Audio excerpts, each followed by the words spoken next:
ಚೀಯೋನಿನಲ್ಲಿರುವ ಯೆಹೋವನು ನಿಮ್ಮನ್ನು ಆಶೀರ್ವದಿಸಲಿ. ಜೀವಮಾನವೆಲ್ಲ ಯೆರೂಸಲೇಮಿನ ಸೌಭಾಗ್ಯವನ್ನು ನೋಡುವವನಾಗು. ಭಾನುವಾರ 28 ಏಪ್ರಿಲ್ 2024 ಇಸ್ವಿ. ಈ ದಿನದ ವಾಕ್ಯ ಧ್ಯಾನಕ್ಕಾಗಿ ನಾನು ಆರಿಸಿಕೊಂಡಿರುವಂಥ ವೇದ ಭಾಗವು ಅರಸರುಗಳು 2ನೇ ಭಾಗ 4ನೇ ಅಧ್ಯಾಯದ 30ನೇ ವಚನ. ಆದರೂ ಹುಡುಗನ ತಾಯಿ, ಯೆಹೋವನಾಣೆ, ನಿನ್ನ ಜೀವದಾಣೆ, ನಾನು ನಿನ್ನನ್ನು ಬಿಟ್ಟು ಹೋಗುವುದಿಲ್ಲ ಎಂದು ಹೇಳಿದ್ದರಿಂದ ಎಲೀಷನು ಆಕೆಯ ಜೊತೆಯಲ್ಲಿ ಹೊರಟನು ಎಂಬುವಂಥದ್ದೇ. ಕರ್ತನಲ್ಲಿ ಪ್ರೀತಿಯುಳ್ಳ ದೇವ ಜನರೇ, ಶುಭೋದಯ. ನಾವು ಯಾವುದೇ ಬೇಡಿಕೆಯನ್ನು ಬೇಡಿಕೊಳ್ಳುವಾಗ ಆಸಕ್ತಿಯಿಂದ ಮತ್ತು ಶ್ರದ್ಧೆಯಿಂದ ಬಿಡದೆ ಬೇಡಿಕೊಳ್ಳುವಾಗ ಖಂಡಿತವಾಗಿ ಅದ್ಭುತ ನೆರವೇರುತ್ತದೆ. ಕರ್ತನಲ್ಲಿ ಪ್ರಿಯರೇ, ಈ ವಾಕ್ಯ ಧ್ಯಾನ ಮಾಡೋಣ. ಈ ದಿನದ ವಾಕ್ಯ ಧ್ಯಾನದ ಶೀರ್ಷಿಕೆ ಎಡಬಿಡದೆ ಪ್ರಾರ್ಥಿಸು. ಕರ್ತನಲ್ಲಿ ಪ್ರಿಯರೇ, ಎಲೀಷನು ತನ್ನ ಸೇವೆಯಲ್ಲಿ ಇರುವಾಗ ಶೂನಾಮ್ಯ ಸ್ತ್ರೀಯೊಬ್ಬಳು ಆಕೆಗೆ ಮನೆಯ ಬಂದು ಆಕೆಯ ಮನೆಯಲ್ಲೇ ಎಳೆದುಕೊಳ್ಳಬೇಕೆಂಬುದಾಗಿ ಕೇಳಿಕೊಂಡಳು. ಆಕೆಯ ಆತಿಥ್ಯವನ್ನು ಎಲೀಷನು ಸ್ವೀಕರಿಸಿದನು.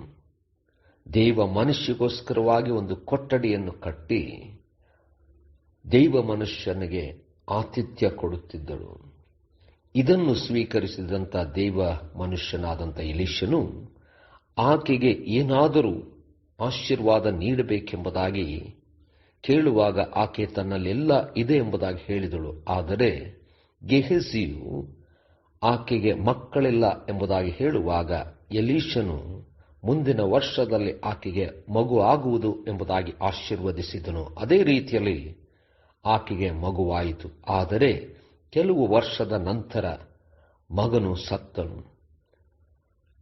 ಈ ಸ್ತ್ರೀಯಾದರೂ ಅದನ್ನು ಅಂಗೀಕರಿಸದೆ ಎಲೀಷನ ಬಳಿಗೆ ಓಡಿ ಹೋಗಿ ತಾನು ಕೇಳದೆ ಕೊಟ್ಟಂತ ವರದಲ್ಲಿ ಈ ಸ್ಥಿತಿಯನ್ನು ತಾನು ಕಾಣುತ್ತಿದ್ದಾಳೆಂಬುದಾಗಿ ನೋವನ್ನು ಹೇಳಿಕೊಳ್ಳಲು ಎಲೀಷನು ತನ್ನ ಸೇವಕನಿಗೆ ತಾನು ಮುಂದೆ ಹೋಗಿ ಆ ಮಗುವಿನ ಮೇಲೆ ಎಲೀಷನ ಕೋಲನ್ನು ಇಡಬೇಕೆಂಬುದಾಗಿ ಹೇಳಿದಾಗ ಸೇವಕನು ಹೊರಟನು. ಆದರೆ ತಾಯಿಯು ಎಲೀಷನನ್ನು ಬಿಡಲಿಲ್ಲ. ನೀನು ಬರದ ಹೊರತು ನಾನು ಬಿಡಲಾರೆ ಎಂಬುದಾಗಿ ಹೇಳಿದಳು. ಅದಕ್ಕೆ ಎಲೀಷನು ಹೊರಟನು. ಹೋಗುವಾಗ ಅಲ್ಲಿ ಸೇವಕನು ತಿರುಗಿ ಬರುವುದನ್ನು ನೋಡಿದನು. ಆ ಸೇವಕನು ಹೇಳಿದಂಥ ಮಾತೇನೆಂದರೆ, ಮಗನು ಎದ್ದೇಳಲಿಲ್ಲ ಎಂಬುದಾಗಿ. ಆದರೆ ಎಲೀಷನು ಹೋಗಿ ಪ್ರಾರ್ಥನೆ ಮಾಡಿ ಆ ಮಗು ಎದ್ದೇಳುವಂತಾಯಿತು. ಕರ್ತನಲ್ಲಿ ಪ್ರಿಯರೇ, ಅನೇಕ ಸಂದರ್ಭಗಳಲ್ಲಿ ನಾವು ಪ್ರಾರ್ಥನೆ ಮಾಡುವಾಗ ನಾವು ಅರ್ಧದಲ್ಲೇ ಬಿಟ್ಟು ಬಿಡುತ್ತೇವೆ, ಅಥವಾ ನಾವುಗಳು ಯಥಾರ್ಥವಾಗಿ ಬಹಳಷ್ಟು ಪದೇ ಪದೇ ಎಡಬಿಡದೆ ಪ್ರಾರ್ಥನೆ ಮಾಡದೆ ಹೋಗಿದ್ದೇವೆ. ಆದರೆ ಈ ಸ್ತ್ರೀಯ ಉಪಾಧಿಯಲ್ಲಿ ಬಿಡದೆ ಪ್ರಾರ್ಥನೆ ಮಾಡುವಾಗ ಖಂಡಿತವಾಗಿ ಅದ್ಭುತವು ನಡೆಯುತ್ತದೆ. ನಾವು ಯಥಾರ್ಥವಾಗಿ ನಂಬಿಕೆಯಿಂದ ದೇವರಲ್ಲಿ ಪ್ರಾರ್ಥನೆ ಮಾಡುವ ಉತ್ತರ ಕೊಡುವಂಥದ್ದು ಆತನ ಚಿತ್ತ. ಸ್ವೀಕರಿಸೋಣ. ಕರ್ತನೇ ದಯಮಯ ಸ್ವಾಮಿ, ನೀನೇ ನಮ್ಮನ್ನು ನಡೆಸು, ಬಲಪಡಿಸು, ನಂಬಿಕೆಯಿಂದ ಪ್ರಾರ್ಥನೆ ಮಾಡಲು ಕಲಿಸು. ಯೇಸುವಿನ ನಾಮದಲ್ಲಿ ಪ್ರಾರ್ಥನೆ ಬೇಡಿದೆವು ತಂದೆಯೇ, ಆಮೆನ್.